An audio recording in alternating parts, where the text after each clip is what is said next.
Hello students, welcome to my channel. आज class 12th physics unit 1 स्थिर विद्युत्की इस chapter से कुछ एमसीक्यू क्वेश्चन करेंगे। ये 50 इंपॉर्टेंट क्वेश्चंस कुछ इस प्रकार से हैं।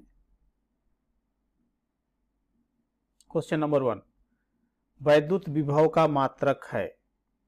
ये 4 ऑप्शन होंगे: joule per coulomb, volt per metre, joule into coulomb, joule per coulomb into metre. तो इसका आंसर होगा जूल पर कूलाम। जैसे आपको पता है कि V equals to W upon Q, ये फार्मूला होता है। इस फार्मूले से आप निकाल लेंगे। Question number 2, 1 electron volt EV किसकी इकाई है? ऊर्जा की, विभव की, वेग की या कोणीय संवेग की? तो इलेक्ट्रॉन वोल्ट जो है ऊर्जा की इकाई है। 1 इलेक्ट्रॉन वोल्ट EV का मान होता है, वैल्यू कितनी होती है? 2 × 10⁻18, 1.6 10⁻18 जूल, या 1.6 10⁻19 जूल, 1.5 10⁻19 जूल। तो इसका आंसर है 1.6 × 10⁻19 जूल। क्वेश्चन नंबर 4, एक इलेक्ट्रॉन एक वैद्युत क्षेत्र में क्षेत्र के लंबवत प्रवेश करता है। इलेक्ट्रॉन का गमन पथ होगा वृत्ताकार, दीर्घवृत्ताकार, कुंडलनी के आकार का या परवलयाकार? तो ये होता है परवलयाकार, पैराबोलिक पाथ होता है। क्वेश्चन नंबर 5, एक इलेक्ट्रॉन 5 वोल्ट विभवांतर द्वारा त्वरित किया जाता है। इलेक्ट्रॉन द्वारा अर्जित ऊर्जा होगी। ऑप्शंस हैं 5 जूल, 5 इलेक्ट्रॉन वोल्ट, 5 अर्ग, 5 वाट। तो इलेक्ट्रॉन द्वारा अर्जित ऊर्जा है, तो ये होता है K इक्वल्स टू QV, यानी जो काइनेटिक एनर्जी है यह K is equals to QV। तो यहां अगर हम Q का मान इलेक्ट्रॉन के टर्म में रखें तो ये हो गया इलेक्ट्रॉन, और वोल्ट है 5 वोल्ट, तो 5 वोल्ट मीन्स हो गया 5E अर्थात 5 इलेक्ट्रॉन वोल्ट। तो ये हो जाएगा 5 इलेक्ट्रॉन वोल्ट। एक बिंदु से 0.5 मीटर की दूरी पर स्थित दो बिंदुओं में विभवांतर 50 वोल्ट का है। 2 कूलाम आवेश को एक बिंदु से दूसरे बिंदु तक ले जाने में आवश्यक कार्य का मान होगा। ये ऑप्शंस हैं 1 जूल, 25 जूल, 50 जूल, 100 जूल। तो W equals to Q into delta V। Q का मान है 2 कूलाम और डेल्टा V हो गया 50, तो इस तरह से हो गया 100 जूल। ये ऑप्शन हो जाएगा 4। एक इलेक्ट्रॉन को दूसरे इलेक्ट्रॉन की ओर लाने पर निकाय की वैद्युत स्थितिज ऊर्जा घटती है, बढ़ती है, उतनी ही रहती है, शून्य हो जाती है? तो इलेक्ट्रॉन को जब इलेक्ट्रॉन की तरफ लाएंगे तो उसके बीच की दूरी घटेगी, और स्थितिज ऊर्जा के लिए सूत्र होता है U equals to 1/4 pi epsilon naught Q1 Q2 upon R, यानी U प्रोपोर्शनल 1/R। तो R का मान अगर कम होगा तो U का मान बढ़ेगा, अर्थात बढ़ती है। R दूरी पर रखे दो वैद्युत द्विध्रुवों के बीच लगने वाला बल अनुक्रमानुपाती होता है। R² के R⁴ के R-2 पावर है या R-4 पावर है? तो यह है R-4 पावर की। क्वेश्चन नंबर 9, निम्नलिखित में कौन सी राशि व्युत्क्रम वर्ग नियम का पालन नहीं करती है? पालन नहीं करती है। विद्युत आवेश के कारण वैद्युत क्षेत्र की तीव्रता, वैद्युत द्विध्रुव के कारण दूरस्थ बिंदु पर वैद्युत क्षेत्र की तीव्रता, वैद्युत द्विध्रुव के कारण दूरस्थ बिंदु पर विभव, या आवेशित गोले के कारण बाहरी बिंदु पर वैद्युत क्षेत्र की तीव्रता? तो ऑप्शन है सेकेंड, वैद्युत द्विध्रुव के कारण दूरस्थ बिंदु पर वैद्युत क्षेत्र की तीव्रता, क्योंकि इसके लिए जो सूत्र होता है ये आपने पढ़ा है कि E equals to 1/4 pi epsilon naught और 2P अपॉन R³ होता है। तो यहां पर हो गया कि E प्रोपोर्शनल 1/R³, R² नहीं है, इसलिए सेकेंड ऑप्शन होगा। वैद्युत क्षेत्र में E में P आघूर्ण वाले द्विध्रुव की स्थितिज ऊर्जा है। P dot E, P cross E, E cross P या शून्य।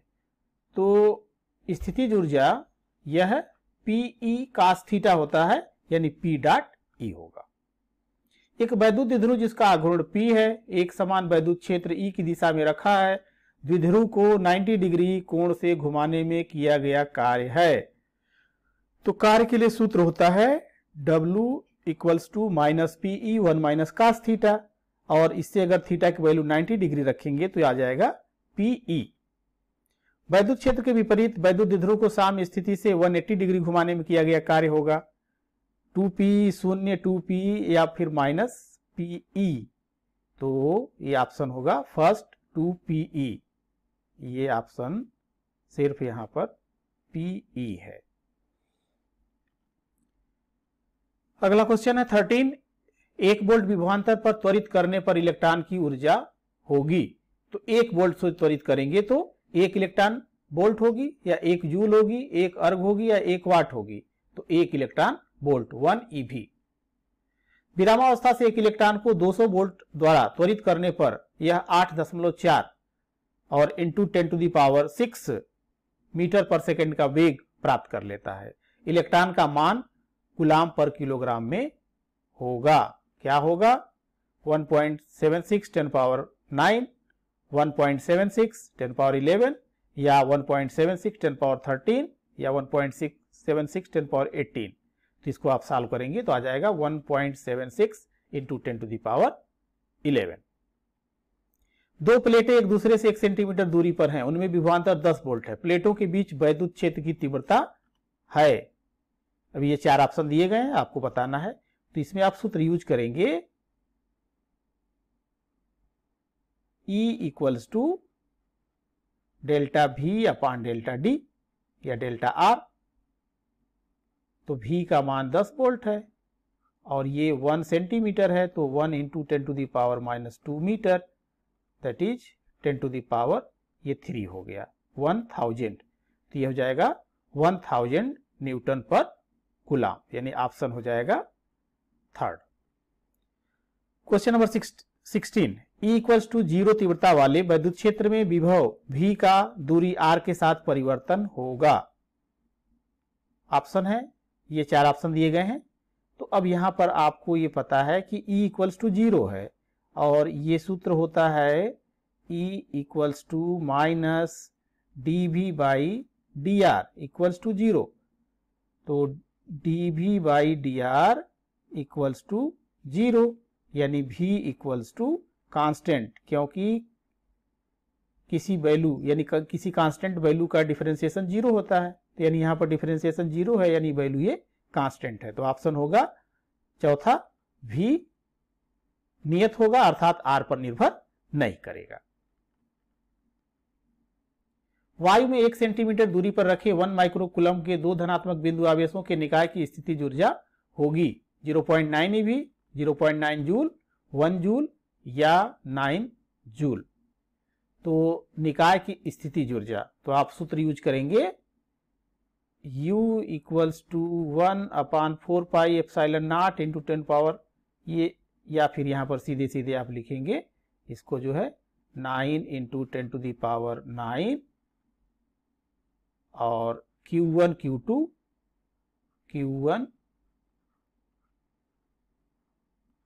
Q2 और अपान R। तो 1 सेंटीमीटर है, तो 1 इंटू 10⁻⁻2 मीटर। अब इसको आप सॉल्व कर लीजिए, यह आ जाएगा 0.9 जूल। वैद्युत धारिता का मात्रक है, तो वैद्युत धारिता के लिए सूत्र आपने पढ़ा है Q is equal to CV या C equals to Q by V। तो Q बाई V से ये हो जाएगा कूलम पर वोल्ट, यानी ऑप्शन होगा कूलम पर वोल्ट। R त्रिज्या के विलगित गोलीय चालक की धारिता समानुपाती है R² के 1/r² के 1/r या कैपिटल R। तो इसके लिए आपने पढ़ा है C equals to 4 pi epsilon naught A, यानी C इक्वल्स टू ये C प्रोपोर्शनल A, यानी यहां पर A रेडियस है और यहां पर R दिया गया है, ये इसका मतलब हो गया कि ये ऑप्शन 4। पृथ्वी को 6400 किलोमीटर त्रिज्या का गोली चालक मानने पर इसकी धारिता होगी। इसी सूत्र में आप रखेंगे तो ये आ जाएगा 711 माइक्रोफैरड। एक वैद्युत क्षेत्र विक्षेपित कर सकता है गामा किरणें, एक्स किरणें, अल्फा कण, न्यूट्रॉन। तो गामा किरण विद्युत चुंबकीय, एक्स किरण विद्युत चुंबकीय, न्यूट्रॉन उदासीन यानी अल्फा कण को यह, तो ये हो जाएगा ऑप्शन थर्ड।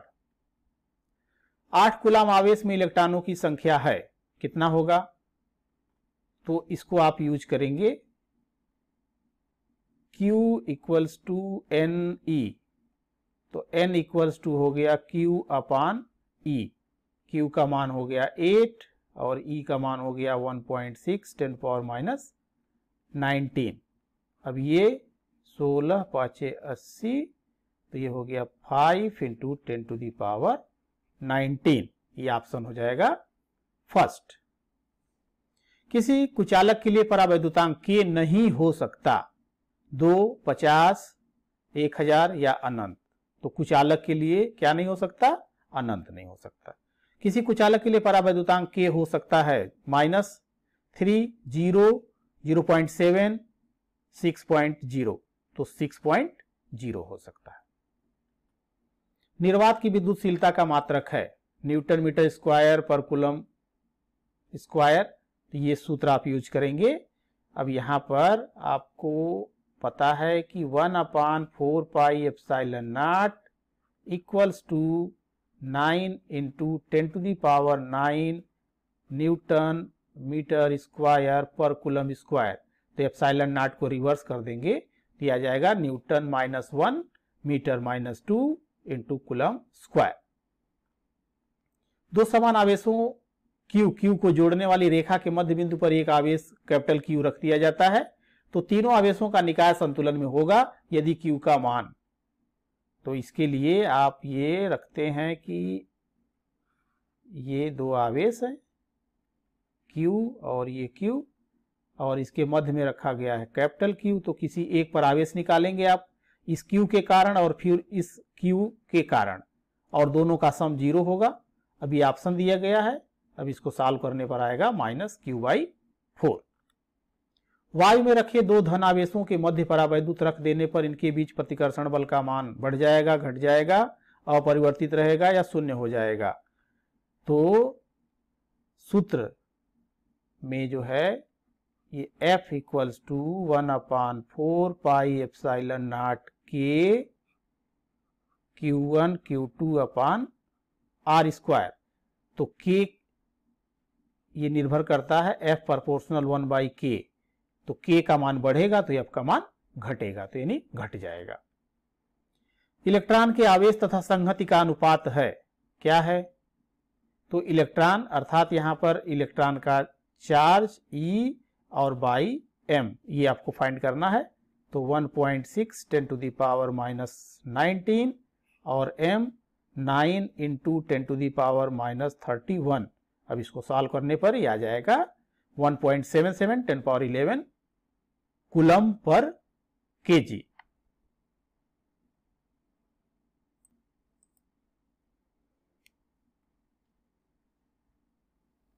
ये अगला क्वेश्चन है, वैद्युत क्षेत्र की तीव्रता का मात्रक न्यूटन पर मीटर, कूलाम पर Newton, Newton per coulomb, joule per coulomb. तो वैद्युत क्षेत्र के लिए सूत्र पढ़ा है आपने E equals to F upon Q naught, इससे हो गया न्यूटन पर कूलाम। वैद्युत क्षेत्र की तीव्रता का मात्रक होता है ये volt per metre square, volt into metre और वोल्ट। तो आपने ये भी पढ़ा है E इक्वल्स टू -dV/dr, तो इससे हो गया वोल्ट पर मीटर। एक इलेक्ट्रॉन जिस पर आवेश E, द्रव्यमान M, एक समान वैद्युत क्षेत्र E में गतिमान है, इसका त्वरण होगा, ये क्या होगा? Third, capital E small e अपान M। क्वेश्चन नंबर 32, किसी वैद्युत द्विध्रुव के वैद्युत क्षेत्र की तीव्रता सुदूर बिंदुओं पर जिनकी दूरियां r है अनुक्रमानुपाती है। ये ऑप्शंस हैं 1/r, 1/r square, 1/r cube या 1/r⁴। तो दूर के लिए ये 1/r क्यूब के अनुक्रमानुपाती होता है। क्वेश्चन नंबर 33, वैद्युत क्षेत्र E में P आघूर्ण वाले द्विध्रुव पर लगने वाला बल आघूर्ण है। बल आघूर्ण मीन्स टाउ। तो आपने पढ़ा हुआ है tau equals to P cross E। तो अब इसमें आप देख रहे हैं कि सेकेंड ऑप्शन है, इसका मतलब हो गया कि सेकेंड। निम्न में कौन सा वैद्युत क्षेत्र का मात्रक नहीं है? इस बात का ध्यान रखिए, मात्रक नहीं है। Newton per coulomb, volt per metre, joule per coulomb, joule per coulomb per metre. तो ये हो गया E इक्वल्स टू F अपान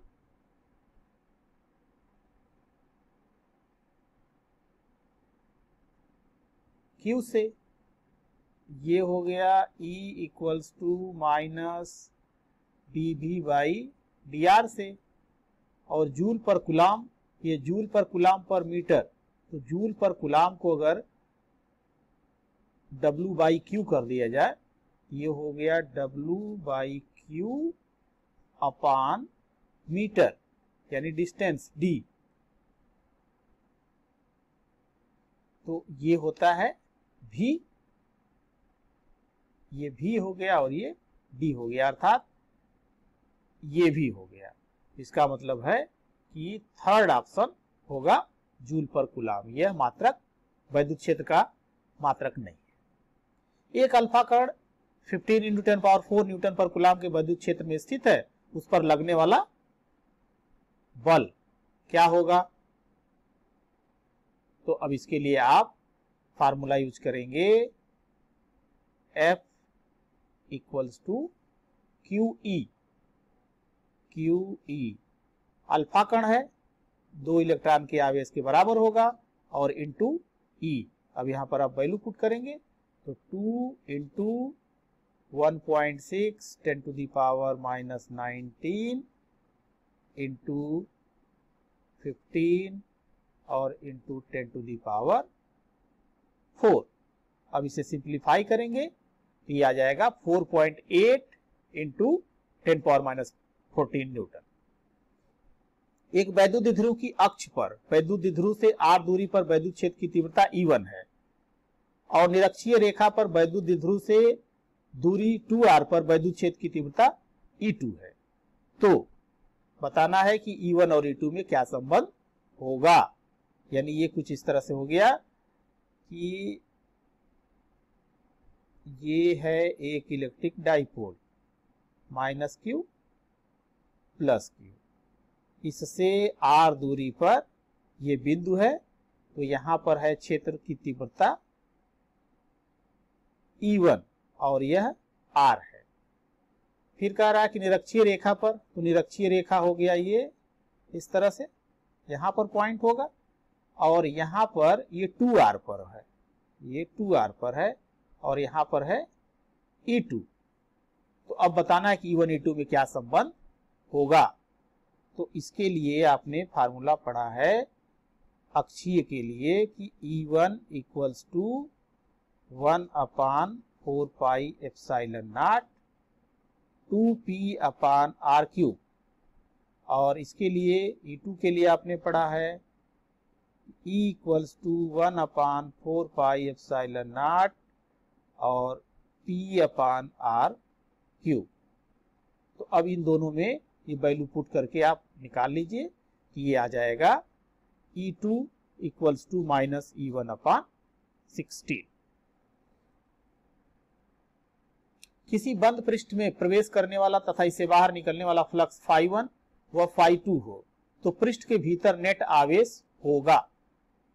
इसके लिए ये कुछ इस तरह का होगा कि यहां से फ्लक्स इंटर करेगा, यहां से फ्लक्स आउट होगा, और फाई इक्वल्स टू होता है Q अपान एप्सिलॉन नॉट। इसका मतलब हो गया Q is equals to phi into epsilon naught. अब जो इंटर करता है वह माइनस में होता है और जो आउट होता है वो प्लस में होता है। इसका मतलब कि टोटल फ्लक्स हो गया φ1 minus φ2, φ1 minus φ2 upon epsilon nought, ये वैल्यू हो जाएगी। एल भुजा के घन के केंद्र बिंदु पर एक आवेश प्लस Q रखा है। घन के एक तल से निर्गत फ्लक्स होगा, एक तल से, तो एक घन में तल कितने होंगे? अगर इस फिगर को देखें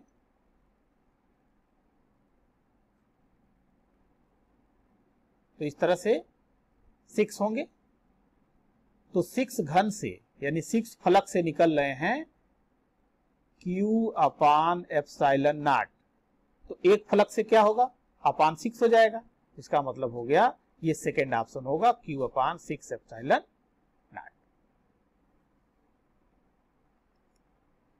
आवेश प्लस Q एक घन के कोने पर रखा गया है। घन के सभी तलों से गुजरने वाला वैद्युत फ्लक्स होगा। अब यह यहां पर घन जो रखा गया है यह एक कोने पर है। ये फिगर कुछ इस तरह से इस कोने पर रखा है। तो इसको पूरा करने के लिए हमें 8 घन की जरूरत पड़ेगी जब यह इसके सेंटर पर होगा।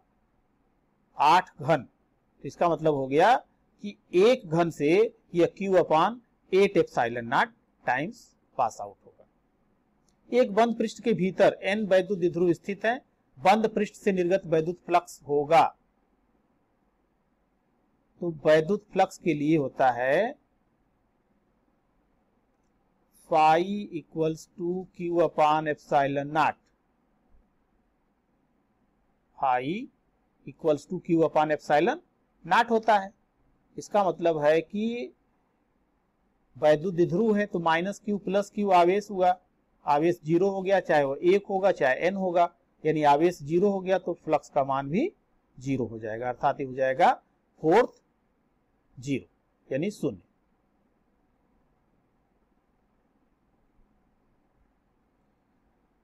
R त्रिज्या के गोले के संपूर्ण आयतन में आवेश एक समान वितरित है। गोले के केंद्र से स्मॉल r यानी जो r का मान कैपिटल R से कम है, दूरी पर वैद्युत क्षेत्र किसके समानुपाती है? अर्थात उसके अंदर। तो यह प्रोपोर्शनल होता है, यानी ये जो फार्मूला निकालते हैं तो E प्रोपोर्शनल R आता है। R त्रिज्या के गोले के संपूर्ण आयतन में आवेश एक समान वितरित है। गोले के केंद्र से R कैपिटल R से जो बड़ा है यानी इसके गोले के बाहर दूरी पर वैद्युत क्षेत्र किसके समानुपाती है? 1 अपान R स्क्वायर, 1 अपान R के या R स्क्वायर के। तो यहां पर ये R स्क्वायर के समानुपाती होगा। विद्युत फ्लक्स का मात्रक है विद्युत फ्लक्स, तो सूत्र होता है phi equals to Q upon epsilon naught. अब इससे आप निकालेंगे तो ये मिल जाएगा वोल्ट इंटू मीटर। R1 व R2 त्रिज्या के दो चालक गोलों के पृष्ठों के आवेश घनत्व बराबर हैं। पृष्ठों पर वैद्युत क्षेत्र की तीव्रताओं का अनुपात है। आवेश घनत्व बराबर हैं, इसका मतलब है कि अनुपात हो जाएगा 1:1 का। 60 माइक्रोफैराड धारिता वाले एक संधारित्र की प्लेट पर 3 × 10⁻⁸ कूलम आवेश है। संधारित्र में संचित ऊर्जा होगी।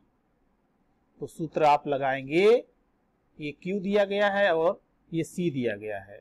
इसका मतलब हो गया कि U is equals to 1/2 Q square by C। इस फार्मूले को लगाएंगे और ये आ जाएगा 7.5 10⁻12 जूल। एक बैटरी द्वारा संधारित्र को आवेशित किया जाता है। संधारित्र में संचित ऊर्जा तथा बैटरी द्वारा दी गई ऊर्जा का अनुपात है। यह अनुपात कितना होगा? 1/2 1/2 या फिर जो है 1/4। तो संधारित्र पर आवेश जो है Q CV होगा और जो उभयनिष्ठ विभव होगा वह VC, जो उभयनिष्ठ विभव होगा यहाँ पर, इसको अगर हम VC कर लें तो ये Q/C + C दोनों के बराबर, यानी Q/2C दैट इज V/2 हो गया। प्रारंभिक ऊर्जा जो है, प्रारंभिक ऊर्जा 1/2CV² होगी, 1/2CV², और जो बाद की ऊर्जा होगी यह 1/2 और C के जगह पर 2C हो जाएगा और V के जगह पर V/2 इसका स्क्वायर हो जाएगा। अब इसको सिंप्लीफाई करेंगे तो आएगा 1/4CV²। पहले था 1/2CV², ये 1/4 हो गया। इसका मतलब कि बाद वाली जो ऊर्जा है पहले की तुलना में ये आधी हो जाएगी, अर्थात ऑप्शन नंबर 3। n संधारित्र समांतर क्रम में V वोल्ट के स्रोत से जुड़े हों तो संचित ऊर्जा है कितनी? CV 1/2NCV², CV² 1/2NCV²। समांतर क्रम में जुड़े हैं, यानी संधारित्र जो है ये इस प्रकार से हैं, ये हो गया, इस तरह से n जुड़े हुए हैं, ये सभी एक जगह जुड़े हुए हैं और इसके जो सिरे पर विभवांतर है यह भी है। तो समांतर क्रम में जुड़े हुए हैं तो इसका डायरेक्ट सम हो जाएगा, जो टोटल कैपेसिटेंस होगा वह N × C हो जाएगा, N × C हो जाएगा। और फार्मूला होता है 1/2CV², 1/2CV², तो C की जगह पर हो गया NC और ये V का स्क्वायर। इसका मतलब हो गया कि ये ऑप्शन हो जाएगा सेकेंड।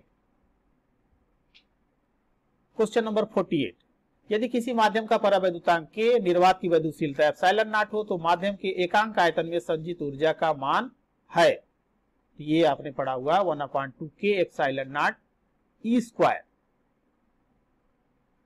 किसी संधारित्र को एक बैटरी से आवेशित किया जाता है, फिर बैटरी हटाकर इस संधारित्र से समांतर क्रम में ठीक ऐसा ही एक अन्य अनावेशित संधारित्र से जोड़ दिया जाता है।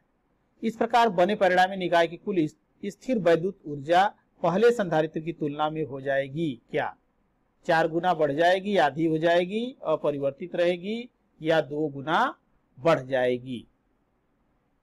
तो अब इसे आप सॉल्व करेंगे तो क्या हो जाएगा? संधारित्र को पहले आवेशित किया गया और फिर हटा लिया गया है, इसका मतलब है कि पहले की तुलना में इसकी जो वैल्यू है यह कुछ चेंज होगी। तो इस क्वेश्चन में आप ऊपर एक क्वेश्चन ऐसा सॉल्व किए हैं तो ये भी हो जाएगा, आधा जो है 1/2 हो जाएगा। 90 पिकोफैरेड धारिता की एक समांतर प्लेट संधारित्र को 20 वोल्ट विद्युत वाहक बल की एक बैटरी से जोड़ते हैं। यदि K बराबर 5/3 परावैद्युत पदार्थ प्लेटों के बीच प्रविष्ट किया जाता है तो प्रेरित आवेश का परिणाम होगा। तो सबसे पहले तो आप निकालेंगे कि Q का मान कितना होगा। तो यहां पर Q का मान हो जाएगा KC × V, और इसको सॉल्व करेंगे तो 5/3 × 90 पिकोफैरेड, यानी ये आ जाएगा 3000 पिकोफैरेड, या कह लीजिए कि 3NC नैनो फैरेड। तो नैनो का मतलब हो गया 10⁻⁹।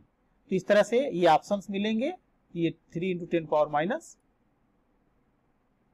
है 1.2, और ये इस तरह से वैल्यू इसके हम निकालेंगे। तो आपको यहाँ पर QIND निकालना, माने इंड्यूस निकालना है। तो इसके लिए आपको यूज करना है Q = Q - Q/K। तो ये आ जाएगा 1.2 NC, और ये हो गया आपका थर्ड ऑप्शन।